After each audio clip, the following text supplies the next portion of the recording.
নির্বাচন ঘিরে নানা ইস্যুতে অনৈক্যে দূরত্ব বাড়ছে বড় দলগুলোর। সুযোগ নিতে পারে তৃতীয় শক্তি, আশঙ্কা খোদ রাজনীতিকদের। বিএনপি জামায়াতের বিভাজন নিরসনের উদ্যোগ 9 দলের। জাতিসংঘ অধিবেশনে যোগ দিতে রাতে যুক্তরাষ্ট্র যাচ্ছেন প্রধান উপদেষ্টা। সফর সঙ্গী 4 নেতা। ডক্টর ইউনূসকে স্বাগত জানাতে প্রস্তুত বিএনপি জামায়াত নেতাকর্মীরা।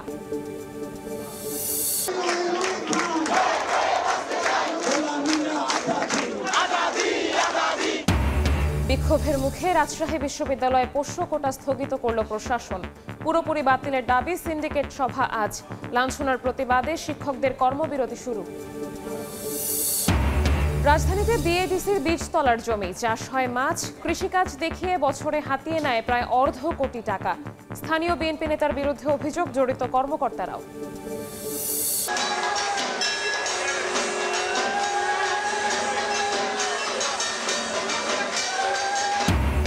মহালয়ার আনুষ্ঠানিকতায় দুর্গোৎসবের ক্ষণ গণনা শুরু। দেবীপক্ষের আবির্ভাবে দুর্গাপূজার শুভ সূচনা। ব্যস্ত সময় পার করছেন প্রতিমা শিল্পীরা।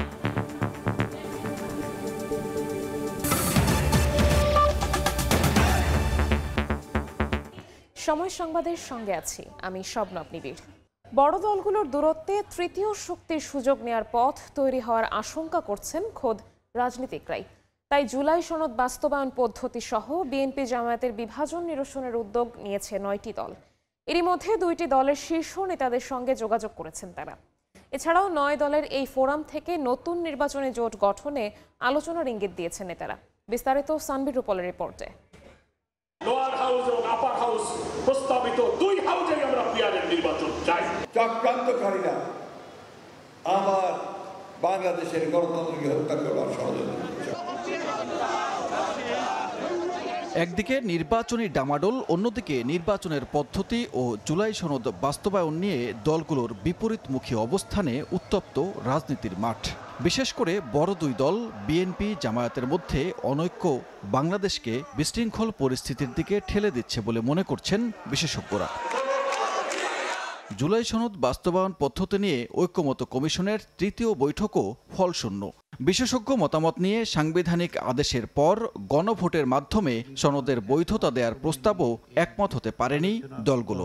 একই সময়ে 2 কক্ষে পিআর পদ্ধতিতে নির্বাচনের দাবিতে সভা সমাবেশ করছে জামায়াত সহ ইসলামী দলগুলো। সব মিলিয়ে নির্বাচন সামনে রেখে এক গোলক ধাঁধার চক্করে দেশের রাজনৈতিক পরিস্থিতি। এমন অবস্থা চলতে থাকলে তৃতীয় পক্ষ সুযোগ নেয়ার শঙ্কা প্রকাশ করেন নাগরিক ঐক্যের সভাপতি। একভাবে তো সংকট একটা তৈরি হয়েই আছে।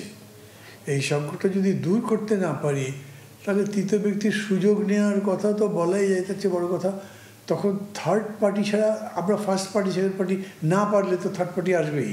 জানি না কতদূর পারবো, কিন্তু ছাড়তে তো হবে। সবাই যদি বলে আমি কিছুই ছাড়বো না, তাহলে তো হতে পারে না। এ অবস্থায় ঐক্যমত্য কমিশনের সহসভাপতির পরামর্শে বিএনপি জামায়াতের সঙ্গে আলোচনার উদ্যোগ নিয়েছে 9টি দল। গত সপ্তাহের শেষে গণতন্ত্র মঞ্চের 6 দল, এবি পার্টি, এনসিপি, গণ অধিকার পরিষদ বৈঠক করেছে। নেতারা বিএনপি জামায়াতের শীর্ষ নেতাদের সঙ্গে যোগাযোগও শুরু করেছেন। দোনোটা প্রসেস ফলো করা যায় কিনা আমরা আশাবাদী যে নেক্সট ঐক্যমত্য কমিশনের মিটিংয়ের আগেই আমরা একটা কনসেনসাসে পৌঁছাতে পারবো। বিএনপি কেন্দ্রিক এক ধরনের বলয় আছে, জামায়াত ইসলাম এবং ইসলামী দলগুলো এক ধরনের বলয় তৈরি করেছে। আমরা মনে করছি যে যারা মধ্যমপন্থী, যারা গণতান্ত্রিক, যারা বাংলাদেশপন্থী যে সকল দল আছে তাদের সাথে আমাদের যোগাযোগটা বাড়ানো দরকার। তো তারই অংশ হিসেবে কিন্তু আমরা বিভিন্ন দলের সাথে কথাবার্তা বলছি এবং সংস্কার প্রশ্ন এক জায়গায় আসার চেষ্টা করছি। আলোচনা করেছি এবং আমরা ওখানে 3-4 জনকে দায়িত্ব দিয়েছি যে আমরা বিএনপির সাথে বসবো, জামাতের সাথে বসবো এবং আমরা দেশের বৃহত্তর স্বার্থে আমরা কিভাবে এই ডিস্টেন্স কমিয়ে আমরা একটা জায়গায় আসতে পারি। এর বাইরেও এই দলগুলো একসঙ্গে কোনো নির্বাচনে জোট করতে যাচ্ছে কিনা এমন প্রশ্নে সম্ভাবনা উড়িয়ে দেননি নেতারা। আগামী জাতীয় নির্বাচনে অবশ্যই জোটবদ্ধভাবে নির্বাচন হবে। এখন এখানে গণ অধিকার পরিষদ আসলে এককভাবেই জোট করবে নাকি অন্য কোনো দলের সাথে মিলেই জোট হবে, এটাই মুহূর্তে আমরা আসলে ফিক্সড পজিশনে এখনো যাই নাই। একসাথে একীভূতকরণ হবে কিনা, নাকি জোট হবে, নাকি অ্যালায়েন্স হবে, মোর্চা হবে, এটা আমরা আরও কিছুদিন গেলে বুঝতে পারবো। এক টেবিলে আলোচনার এই উদ্যোগ রাজনীতিতে ইতিবাচক শিষ্টাচারের বহিঃপ্রকাশ বলে মনে করছেন নেতারা। আগামীতে এই ধারা অব্যাহত থাকলে জনগণের জন্য সুফল মিলবে বলে মত তাদের। সংস্কারের কার্যক্রমে সানবির রূপল, সময় সংবাদ, ঢাকা। জাতিসংঘ সাধারণ পরিষদের অধিবেশনে যোগ দিতে রাতে যুক্তরাষ্ট্র যাচ্ছেন প্রধান উপদেষ্টা ডক্টর মোহাম্মদ ইউনূস। তাকে স্বাগত জানাতে জন এফ কেনেডি বিমানবন্দরে থাকবেন স্থানীয় বিএনপি ও জামায়াত নেতারা। তারা মনে করেন বিশ্বমঞ্চে বাংলাদেশের নির্বাচন এই যাত্রা তুলে ধরবেন প্রধান উপদেষ্টা, আর এর মধ্য দিয়ে কেটে যাবে সব সংশয়। নিউ ইয়র্ক থেকে হাসানুজ্জামান সাকির রিপোর্টে বিস্তারিত। বিশ্ব নেতাদের সবচেয়ে বড় আসর এবার জাতিসংঘের ৮০তম বার্ষিকী উদযাপিত হচ্ছে, আর এবারের সাধারণ পরিষদের অধিবেশনে যোগ দিচ্ছেন ১৪০টিরও বেশি দেশের রাষ্ট্র ও সরকার প্রধান। যুক্তরাষ্ট্রে স্থানীয় সময় সোমবার থেকে শুরু হচ্ছে জাতিসংঘ সাধারণ পরিষদের উচ্চ পর্যায়ের বৈঠক। এতে যোগ দিতে ওই দিন বিকেলে নিউ ইয়র্ক পৌঁছাবেন অন্তর্বর্তী সরকারের প্রধান উপদেষ্টা ডক্টর মোহাম্মদ ইউনূস। এবারের সফরে প্রথমবারের মতো ক্ষমতার বাইরে থাকা রাজনৈতিক দলের নেতারাও সফর সঙ্গী হচ্ছেন সরকার প্রধানের। বিএনপি নেতা মির্জা ফখরুল ইসলাম আলমগীর ও হুমায়ুন কবির, জামাতে ইসলামীর সৈয়দ আবদুল্লাহ মোহাম্মদ তাহের এবং এনসিপির আক্তার হোসেন, এই ৪ নেতা আছেন সরকারি প্রতিনিধি দলে। প্রধান উপদেষ্টার সফরসঙ্গী হয়ে রাজনৈতিক নেতাদের আগমনকে কেন্দ্র করে পাল্টে গেছে দৃশ্যপট। এ নিয়ে উচ্ছ্বসিত যুক্তরাষ্ট্রের বিএনপি নেতারা। তারা বলছেন, নির্বাচন ও সংস্কার নিয়ে কিছু বিতর্ক থাকলেও বাংলাদেশ যে নির্বাচনমুখী, উন্নয়ন সহযোগীদের সেই বার্তা দিতে চায় অন্তর্বর্তী সরকার। আমরা চাই দ্রুত সময়ে নির্বাচন হোক, মানুষের যে ভোটের অধিকার সেটা ফিরে পায়। যুক্তরাষ্ট্রে প্রথমবারের মতো নিয়োগ পাওয়া জামাতের মুখপাত্র ডক্টর নাকিবুর রহমানও মনে করেন, বৃহত্তর স্বার্থে বাংলাদেশ যে একতাবদ্ধ সেটি জানান দেওয়ার পাশাপাশি প্রফেসর ইউনূস ফেব্রুয়ারিতে জাতীয় সংসদ নির্বাচনের ঘোষণা দেবেন বিশ্ব দরবারে। সবগুলো রাজনৈতিক দলই কিন্তু একটা বিষয়ে একমত যে ফেব্রুয়ারিতে নির্বাচন হতে হবে, বাংলাদেশকে সামনের দিকে এগিয়ে নিয়ে যেতে হবে এবং বাংলাদেশের যে সমস্যা আছে সেই সমাধানগুলো আমাদেরকেই করতে হবে। সফরসূচি অনুযায়ী ২৬ সেপ্টেম্বর জাতিসংঘ সাধারণ পরিষদে বাংলায় ভাষণ দেবেন প্রধান উপদেষ্টা। ২৭ সেপ্টেম্বর অভিবাসী বাংলাদেশিদের সংবর্ধনা ও ৩০ তারিখ রোহিঙ্গা বিষয়ক বিশেষ অধিবেশনে যোগ দেয়া ছাড়াও বিভিন্ন দেশের রাষ্ট্র ও সরকার প্রধানের সঙ্গে বৈঠক করবেন ডক্টর মোহাম্মদ ইউনূস। হাসানুজ্জামান সাকি, সময় সংবাদ, জাতিসংঘ সদর দপ্তর, নিউ ইয়র্ক, যুক্তরাষ্ট্র। রাকসু নির্বাচনের ডামাডোলের মধ্যেই পোষ্য কোটা বাতিলের দাবিতে উত্তপ্ত রাজশাহী বিশ্ববিদ্যালয়। বিক্ষোভের মুখে বিশ্ববিদ্যালয় প্রশাসন কোটা স্থগিতের ঘোষণা দিলেও পুরোপুরি বাতিল চান শিক্ষার্থীরা। এদিকে শিক্ষকদের লাঞ্ছনায় জড়িতদের বিচার দাবিতে কর্মবিরতি পালন করছেন শিক্ষক, কর্মকর্তা ও কর্মচারীরা। রাকসু নির্বাচনের প্রচারণা যখন তুঙ্গে, তখনই পোষ্য কোটা ইস্যুতে মুখোমুখি অবস্থানে রাজশাহী বিশ্ববিদ্যালয়ের শিক্ষার্থী ও শিক্ষকরা। পোষ্য কোটা বাতিলের দাবিতে শুক্রবার বিকেল থেকে প্রশাসনিক ভবনের সামনে অবস্থান নিয়ে কাফনের কাপড় পরে আমরণ অনশন করছেন শিক্ষার্থীরা। শনিবার বিকেলে প্রশাসন ভবনের সামনে উপাচার্য মোহাম্মদ মাইনুদ্দিনের গাড়ি অবরুদ্ধ করে রাখেন শিক্ষার্থীরা। এরপর গাড়ি থেকে বের হয়ে বাসভবনে প্রবেশের চেষ্টা করলে সেখানেও তাকে বাধা দেয়া হয়। পরে শিক্ষার্থীদের সঙ্গে অনেকটাই ধস্তাধস্তি করে জুবেরি ভবনের ভেতরে প্রবেশ করেন উপাচার্য ও সঙ্গে থাকা কয়েকজন শিক্ষক। সব কমিউনিটির সকলের সাথে আলাপ আলোচনা করেই এবং বিভিন্ন বিশ্ববিদ্যালয়ের সিচুয়েশন পর্যালোচনা করেই যে সকল বিশ্ববিদ্যালয়ে এই ধরনের কোটা ছিল বাতিল করেছে, তারা কীভাবে সমাধান করেছে, সেই সব অভিজ্ঞতাকে কাজে লাগিয়েই আমরা কিন্তু একটা সিদ্ধান্ত নিয়েছি।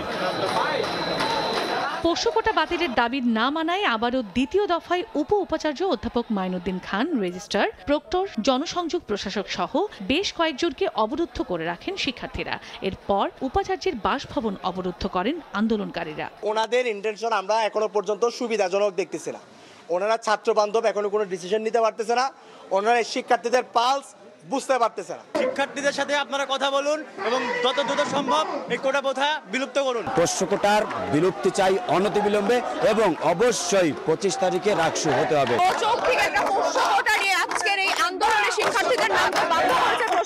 পরে রাত 1:45টার দিকে শিক্ষার্থীদের বিক্ষোভের মুখে পোষ্য কোটা বহালের সিদ্ধান্ত স্থগিত করে বিশ্ববিদ্যালয় প্রশাসন। তবে স্থগিত নয়, পোষ্য কোটা বাতিলের দাবি জানান শিক্ষার্থীরা।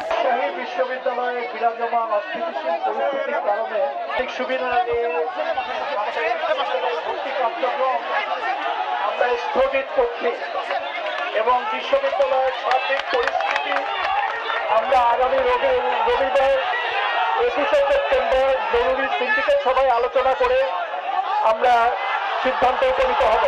এদিকে উপাচার্য মোহাম্মদ মাইনুদ্দিন সহ শিক্ষকদের লাঞ্ছিত করার সঙ্গে জড়িত শিক্ষার্থীদের তদন্ত সাপেক্ষে বিচারের দাবিতে রোববার পূর্ণ দিবস কর্মবিরতি পালন করার ঘোষণা দেন শিক্ষক কর্মকর্তা ও কর্মচারীরা। সময় সংবাদ, রাজশাহী। বিস্তারিত জানাতে রাজশাহী বিশ্ববিদ্যালয় ক্যাম্পাসে আছেন সহকর্মী মওদুদ রানা। সরাসরি যাচ্ছি তার কাছে। রানা,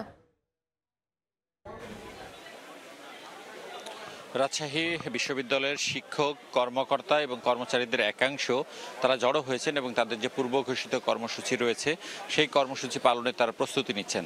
তারা এই মুহূর্তে অবস্থান করছেন রাজশাহী বিশ্ববিদ্যালয়ের যে শহীদ বুদ্ধিজীবী প্রাঙ্গণ রয়েছে সেই প্রাঙ্গণে, এবং কিছুক্ষণ পরে তারা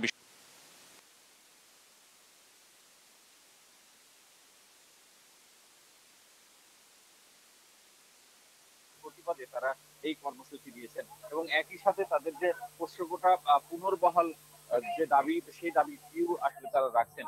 এবং এর উদ্ভূত পরিস্থিতির কারণে আমরা যেটি দেখেছি যে উদ্ভূত পরিস্থিতির কারণে আজকে যে সিনেট রয়েছে, সিনেট ভবনে একটি সভা হবে এবং সেই সভায় তারা আসলে সিদ্ধান্ত নেবেন আসলে কি করবেন।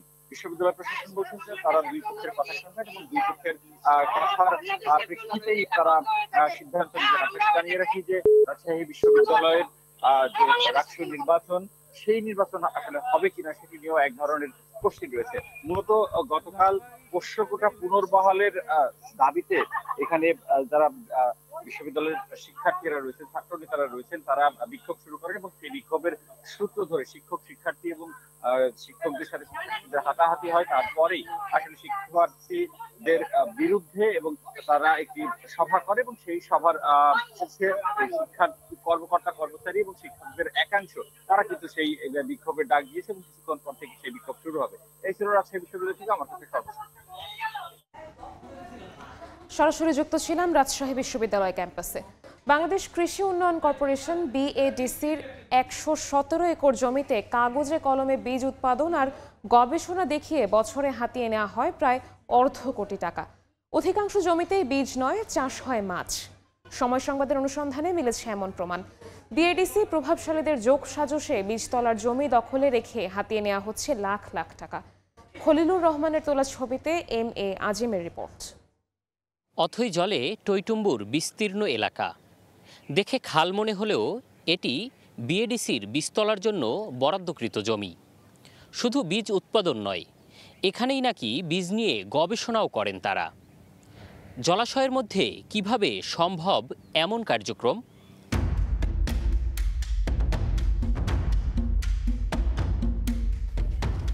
দেখা নেই বীজ উৎপাদনের কৃষি সরঞ্জামের। একাধিক নৌকা আর জলের মধ্যে জালদড়ি ইঙ্গিত দিচ্ছে মাছ চাষের। এক প্রান্তে নৌকাযোগে মাছকে খাবার দেওয়ার চিত্র ধরা পড়ে সময় সংবাদের ক্যামেরায়। তাদের সঙ্গে কথা বলতেই বেরিয়ে আসে থলের বেড়াল। কোনো ধরনের বীজ নয়, রীতিমতো তেলাপিয়া, রুই আর পাঙ্গাস মাছের চাষ হয় এখানে। এই মাছটা চাষ করে কে এখানে? না আছে 8-10 জন আছে। কে কে? আমি তো সবারই চিনি না। কারে কারে চেনে? আমি তো কাজ করতে আইছি, বাবুল ভাই আছে, আহ্বায়ক বিএনপির। বাংলাদেশ কৃষি উন্নয়ন কর্পোরেশনের গাবতলীতে মিরপুর বীজ উৎপাদন খামারের জমি দখলে নিয়ে মাছ চাষে প্রভাবশালীদের চক্রের তথ্য উঠে আসে স্থানীয়দের বক্তব্যে। বাবুলি বীজ ছাড়ছে, এতদিন তো ছাড়ছে জামান, এখন এই বাবুলি মনে হয় ছাড়ছে। সময় সংবাদের হাতে আসা এক ভিডিও ফুটেজে দেখা যায় সে চক্রের কার্যক্রম। স্থানীয় বিএনপি নেতা বাবুল মিয়ার নেতৃত্বে হয়েছে দখল, চলছে মাছ চাষ। তবে ক্যামেরার সামনে কথা বলতে রাজি হয়নি অভিযুক্ত বাবুল। দখল আর মাছ চাষের বিষয়টি মুঠোফোনে অকপটেই স্বীকার করে নেন তিনি। বলেন তার এ কর্মকাণ্ডে সমর্থন রয়েছে খোদ BADCরও। BADCর সাথে তো আমাদের কথাবার্তা হয়েছে, মানে এটা বলছে এটা ওরা যখন মাছি ছাইড়ে দিয়েছে, ছাড়া পানি ঢুকে আছে, মাছ ছাড়া হয়েছে, আর কোনো সামনে ওনাদের ব্যানার ওনারা উঠানো গেছে। এই শুধু এবছর নয়, এলাকাবাসী বলছে অবৈধ অর্থের বিনিময়ে বিগত বছরগুলোতেও বীজ উৎপাদন ও গবেষণার জায়গাটি ক্ষমতাসীনদের দিয়ে আসছে কৃষি উন্নয়ন কর্তৃপক্ষ। আগে কমিশন আছে না, তাই কমিশন, হ্যাঁ, ওরা 5 বছর খাইছে, জানেন আপনি, 5 বছর ওরা টাকা দিয়ে খাইছে। মানে বছরে কত টাকা নিব এই একটা ইয়ে আছে, ইসলামী লেখিত আছে। তবে ক্যামেরার সামনে সবকিছু অস্বীকার করলেন মিরপুর বীজ উৎপাদন খামারের প্রধান। মাছ চাষ করছে এটা আমার জানা নাই, আসলে এটা আমি বলতে পারবো না, মনে হয় না, আমি জানি না এটা এই বিষয়ে। তবে কিছুক্ষণ পরেই গোমর ফাঁস করতে থাকেন তিনি নিজেই। নিজেকে অসহায় দাবি করে জানান অবৈধ এ কার্যক্রমে কৃষি বিভাগের একাধিক ঊর্ধ্বতন কর্মকর্তারাই জড়িত। মাছ চাষের বিষয়টা এটা আমি সিদ্ধান্ত নিই না, এটা উপর থেকে সিদ্ধান্ত নেয় এবং আমাদের এখানে অভিভাবক আছে, জানেন কিনা, জয়েন্ট ডাইরেক্টর স্যার, যুগ্ম পরিচালক, ওই যে ওইদিকে বসে যুগ্ম পরিচালক। আমি হলো মানে সবচেয়ে ছোট অফিসার এখানে, সিনিয়র সহকারী পরিচালক আমি। হ্যাঁ, উনি ঊর্ধ্বতন কর্তৃপক্ষের সঙ্গে আলোচনা করে উনি সিদ্ধান্ত দেয় যে পরে আমরা মাছ চাষের জন্য মানে একটা লিগালি যাওয়ার চেষ্টা করছিলাম, তবে একটা মানে স্যারের ঊর্ধ্বতন কর্তৃপক্ষের নির্দেশ ক্রমেই মানে একটা অর্ডার নিয়ে আসে যে পরে বাতিল করে দেয়। কাগজে কলমে কৃষি উন্নয়ন কর্তৃপক্ষ বছরে শুধু বীজ উৎপাদনের খরচ দেখায় প্রায় ৩৫ লাখ টাকা, তবে বাস্তবে হয় মাছ চাষ। এম এ আজিম, সময় সংবাদ, ঢাকা। মহালয়ার আনুষ্ঠানিকতার মধ্য দিয়ে শুরু হলো দুর্গাপূজার ক্ষণ গণনা। পিতৃপক্ষের অবসান এবং দেবী পক্ষের আবির্ভাবের মধ্য দিয়ে বাজল সনাতন ধর্মাবলম্বীদের সবচেয়ে বড় ধর্মীয় উৎসবের সূচনা ধরি। সনাতন ধর্মের শাস্ত্র মতে এই দিনেই মর্তলোকে আসেন দুর্গতি নাশিনী। ঢাকেশ্বরী জাতীয় মন্দিরে আয়োজন করা হয় বিশেষ চণ্ডীপাঠ ও পূজা অর্চনা। ২৮ সেপ্টেম্বর থেকে শুরু হবে দুর্গাপূজার মূল আনুষ্ঠানিকতা।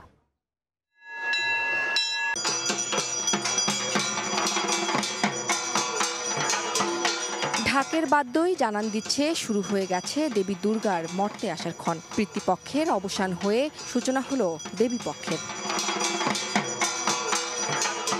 রাগ ভৈরবে সুরের মূর্ছনা, তর্পণ প্রভাতের আলোয় দেবী দুর্গার আবির্ভাবেই তো মহালয়া। শারদ প্রভাতে তাই ভক্তের আরাধনা।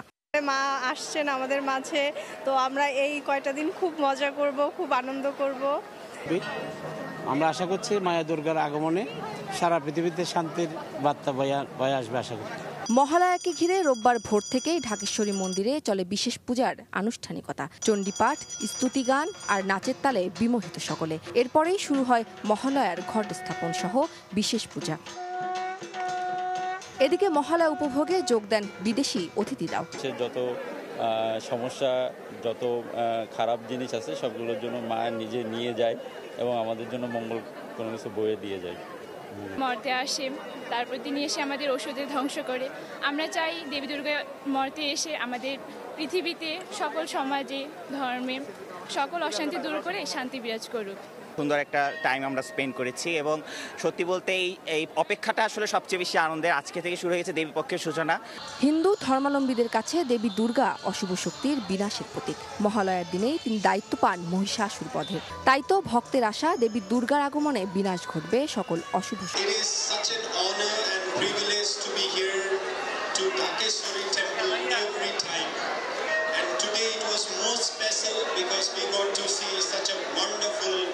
Wonderful program on the occasion of Mahalaya. All the wisdom and strength and light that she brings will be transported to all those sentiments and emotions when we seek peace, harmony, unity.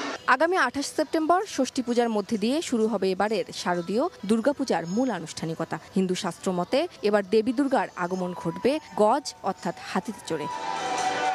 Umme হানি, সময় সংবাদ, ঢাকা। এই মুহূর্তে ঢাকেশ্বরী জাতীয় মন্দিরে আছেন উম্মে হানি, সরাসরি যাচ্ছে তার কাছে। হানি, নানা আনুষ্ঠানিকতার মধ্যে দিয়ে সূচনা হলো শারদীয় দুর্গাপূজার আনুষ্ঠানিক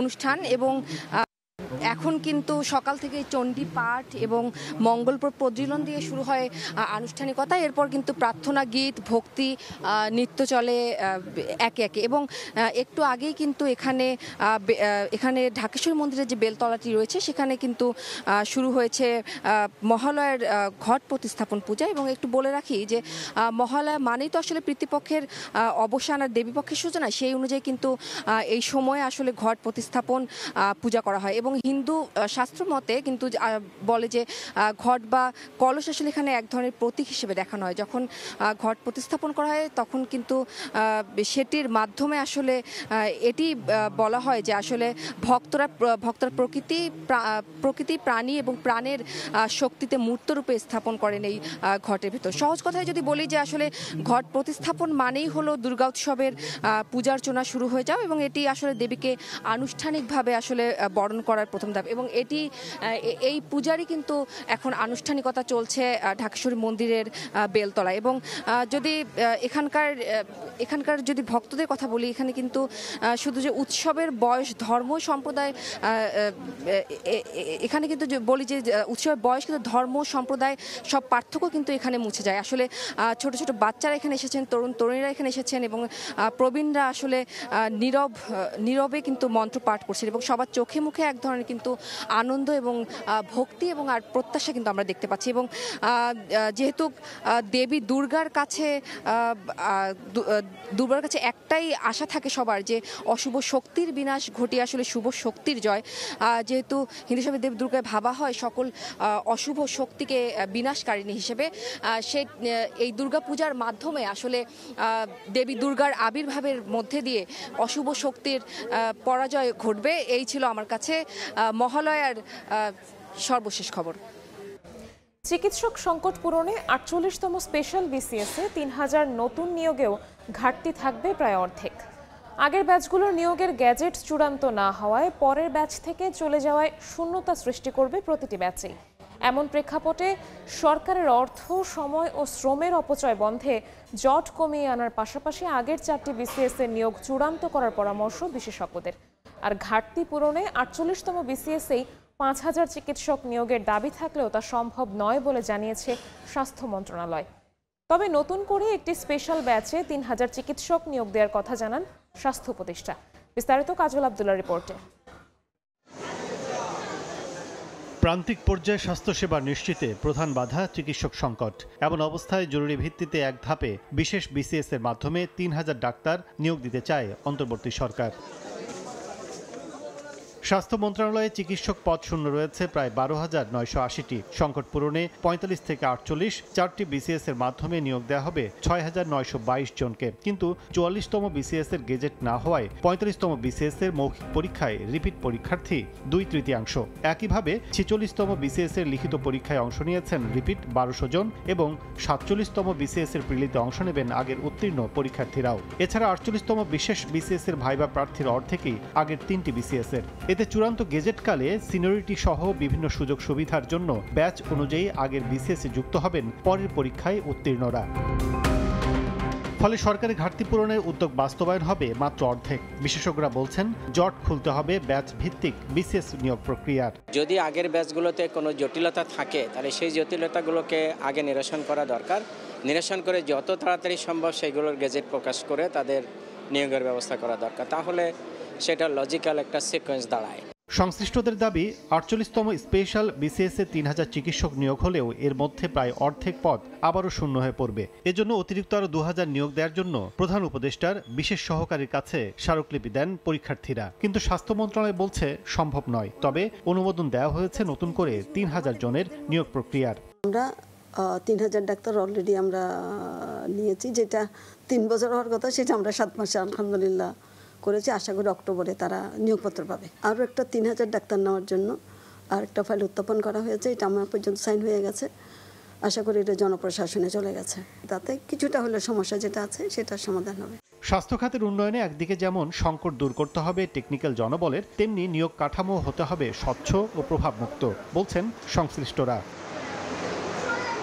কাজল আব্দুল্লাহ, সময় সংবাদ, ঢাকা।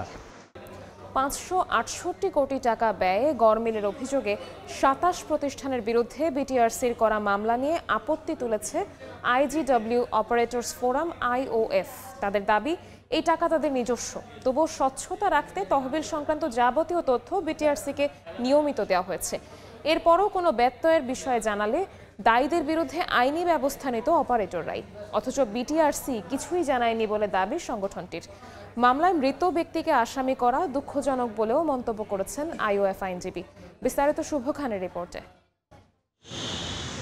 বিদেশ থেকে আসা ফোন কল প্রথমে রিসিভ করে আইজিডব্লিউ অপারেটর, এরপর ICX ও মোবাইল অপারেটরের নেটওয়ার্কের মাধ্যমে সংশ্লিষ্ট গ্রাহকের কাছে কল পৌঁছায়। এই সেবাদাতাদের মার্কেট উন্নয়ন তহবিলের 568 কোটি টাকা ব্যয়ে গড়মিলের অভিযোগে গেল শুক্রবার রাজধানীর গুলশান থানায় 27 প্রতিষ্ঠানের বিরুদ্ধে মামলা করে বিটিআরসি, যা নিয়ে ব্যাপক আলোচনা চলছে টেলিকম খাতে।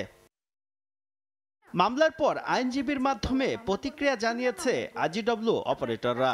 তারা বলছে, আন্তর্জাতিক কল থেকে প্রাপ্ত আয়ের 4% অর্থ নিজস্ব মার্কেট উন্নয়ন তহবিলে জমা দেয় সেবাদাতারা। 2015 সালে 7 প্রতিষ্ঠান মিলে IOF গঠনের পর থেকে এই তহবিলের অর্থ ব্যয়ে স্বচ্ছতা বজায় রাখা হয়েছে। তহবিল সংক্রান্ত যাবতীয় তথ্য নিয়মিত নিয়ন্ত্রক সংস্থাকে সরবরাহের দাবিও করেছে IOF। তারপরও অর্থ ব্যয়ে অনিয়মের বিষয়ে নিয়ন্ত্রক সংস্থা জানালে দোষীদের বিরুদ্ধে ব্যবস্থা নেওয়া হতো। বিটিআরসির দায়িত্ব ছিল যে যারা ক্ষতিগ্রস্ত তাদেরকে না দিয়ে, বরং যদি কেউ সত্যিই করে থাকে শুধু তাদেরকে আইডেন্টিফাই করে IOF-কে বলা, আপনারা একটু দেখেন, কিছু হলে আপনারা এই মামলাটা করে দেন, তাহলে IOF নিশ্চয়ই সহায়তা করত। কিন্তু IOF বা আইজিডব্লিউ অপারেটরসদের কোনো রকমের কোনো নোটিশ না দিয়ে একদম আউট অফ ব্লু করে দিল, এটা ওনাদের উপরে কি ধরনের প্রেশার ক্রিয়েট করবে? 7 প্রতিষ্ঠান নেতৃত্ব দিলেও মামলা হয়েছে সবার নামে। এর মধ্যে মামলার 18 নম্বর আসামি আজিজুল হক মারা গেছেন। বিষয়টিকে দুঃখজনক বলে মন্তব্য করলেন IOF-এর আইনজীবী। যারা টাকাটা নিয়েছে তারা কি করেছে এটা তাদের পার্ট, যারা আইজিডব্লিউ সদস্য তারা টাকা দিয়ে এখন তারাই আবার নাকি আত্মসাৎ করেছে, সেই অভিযোগ তাদের বিরুদ্ধে আনা হয়েছে। এখন ক্ষতিগ্রস্তরা যদি অভিযুক্ত হয়ে যায় তাহলে ওনাদের প্রতিকারটা কোথায়? বিটিআরসি বলছে 2024 সালের ডিসেম্বর পর্যন্ত MDS তহবিলে থাকা 631 কোটি টাকার মধ্যে খরচ হয়েছে 625 কোটি 83,52,456 টাকা, যার 95% ঢুকেছে IGW লাইসেন্স না থাকা বেক্সিমকো কম্পিউটার্স লিমিটেডের অ্যাকাউন্টে। শুভ খান, সময় সংবাদ, ঢাকা। দেশের অন্যতম বড় প্রাকৃতিক বনভূমি হবিগঞ্জের রেমা কালেঙ্গা জীববৈচিত্র্যের জন্য বিখ্যাত এই বন এখন হুমকির মুখে। দীর্ঘদিন ধরে চলছে গাছ কাটা আর কাঠ পাচারের মহোৎসব। এতে পরিবেশের ক্ষতির পাশাপাশি বিলীন হচ্ছে বন্যপ্রাণীর আবাসস্থল। তবে প্রকৃতি ধ্বংসের সঙ্গে জড়িতদের বিরুদ্ধে ব্যবস্থা নেওয়ার আশ্বাস উপজেলা প্রশাসনের। রাশেদ আহমদ খানের তথ্য ও ছবি নিয়ে রিপোর্ট। দেশের অন্যতম বৃহৎ প্রাকৃতিক বনভূমি রেমা কালেঙ্গা জীববৈচিত্র্যের জন্য বিখ্যাত হবিগঞ্জের এই বনটি এখন হুমকির মুখে। আইনের তোয়াক্কা না করে অবৈধভাবে গাছ কেটে অবাধে চলছে কাঠ পাচার। এলাকাবাসীর অভিযোগ, বন বিভাগের কর্মকর্তাকে ম্যানেজ করে দীর্ঘদিন ধরে প্রভাবশালী রাজনৈতিক কর্মী সহ একটি শক্তিশালী সিন্ডিকেট এমন অপরাধ করে আসছে।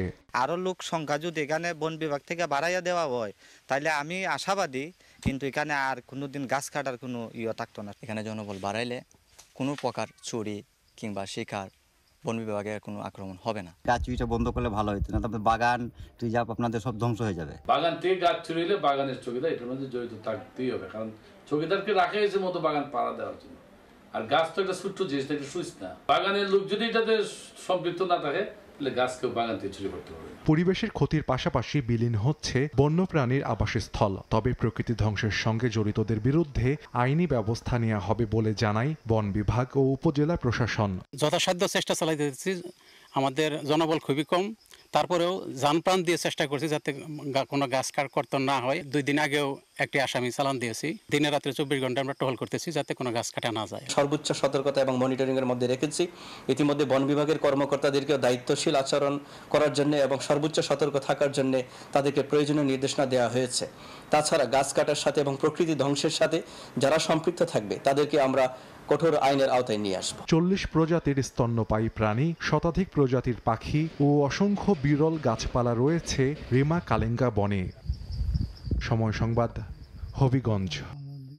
খেলার খবর, এক ম্যাচ জিতেই আত্মতৃপ্তিতে ভুগতে চায় না বাংলাদেশ। পরের টার্গেট টিম ইন্ডিয়া।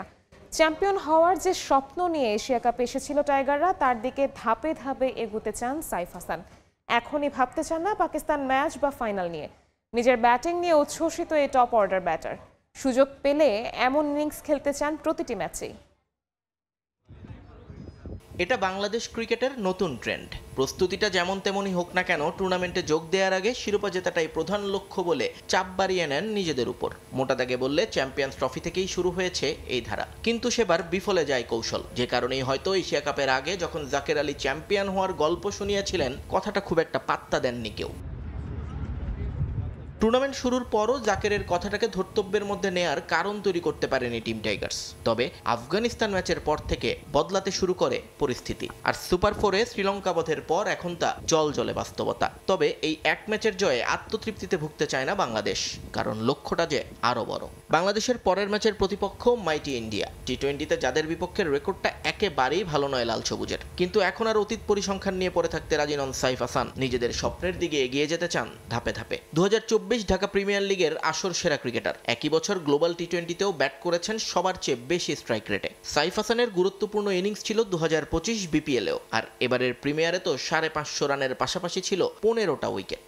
সবশেষ কয়েকটা বছর যেখানেই খেলেছেন পারফর্ম করেছেন সাইফ। এবার তার ব্যাট কথা বলছে জাতীয় দলের হয়ে। আশা করেন সামনের ম্যাচগুলোতেও রান আসবে একইভাবে। পরপর 2 দিন ভারত পাকিস্তানের বিপক্ষে ম্যাচ খেলবে বাংলাদেশ। যদিও লঙ্কা জয়ের পর এখন আর কোনো কিছুকেই কঠিন মনে করছে না টিম ম্যানেজমেন্ট। নিয়ন মুহাইমেন, সময় সংবাদ। সময় সংবাদের শীর্ষ সংবাদগুলো জানিয়ে দিচ্ছি আরেকবার। নির্বাচন ঘিরে নানা ইস্যুতে অনৈক্যে দূরত্ব বাড়ছে বড় দলগুলোর। সুযোগ নিতে পারে তৃতীয় শক্তি, আশঙ্কা খোদ রাজনীতিকদের। বিএনপি জামায়াতের বিভাজন নিরসনের উদ্যোগ 9 দলের। জাতিসংঘ অধিবেশনে যোগ দিতে রাতে যুক্তরাষ্ট্র যাচ্ছেন প্রধান উপদেষ্টা। সফরসঙ্গী 4 নেতা। ডক্টর ইউনূসকে স্বাগত জানাতে প্রস্তুত বিএনপি জামায়াত নেতাকর্মীরা।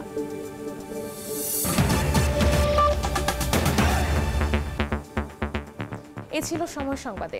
এ সময়ের বাণিজ্যের সঙ্গে থাকবেন কাজল আব্দুল্লাহ। ধন্যবাদ নিবিড়। এ সময় বাণিজ্য নিয়ে ফিরছি কিছুক্ষণ পরে। সঙ্গে থাকুন সময়ের।